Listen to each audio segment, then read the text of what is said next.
But now in this parable, Allah is taking ownership of both the light from above and the light inside of us, because pretty much by ijma', the parable that is about to be given is about the heart of the believer.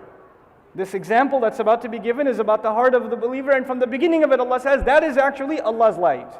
That's not even His light. That's not even the believer's light. That's Allah's light. So what you have inside of you since you were born is Allah's light.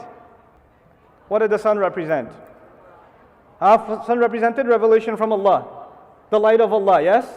And so Allah is saying that this heart you have inside of you and the light that you have inside of you is not fueled on its own. It is fueled from something outside of the house. It came from somewhere else. Its fuel, its light, its purity is not of its own. It's from an outside source. Just like your ruh was not genetically born of you. It was put from outside. It was inseminated into you by the angel. It came from outside. And this oil is the purest kind of oil you can find. Just like the ruh comes from the purest source, from Allah subhanahu wa ta'ala. So He describes it as la sharqiyya wa la gharbiyya. And it's capable of incredible things, which is why He calls it mubarakah. Mubarakah means it can do more things than is expected of it. So this iman can do amazing things beyond anybody's expectation, because Allah says that what you have inside of you is made up of something mubarak.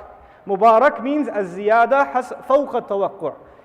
Excess or increase above and beyond what was expected. That is already just you without even revelation. That's just inside of every single human being.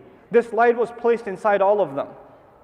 And now when He describes this light, He says, يَكَادُ زَيْتُهَا يُضِيء, and He put the kind of fuel inside here that just wants to be set on fire. It just wants to light up.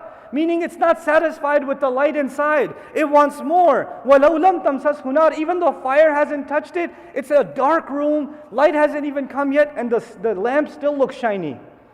وَلَوْ لَمْ تَمْسَسْهُ نَارٌ, even though fire hasn't even touched it yet. And then finally, what does touch it? The light of revelation touches it. The nur of Allah touches the nur that is inside. The nur of the Quran touches the nur of the ruh. And Allah describes that as nurun ala nur, light on top of light.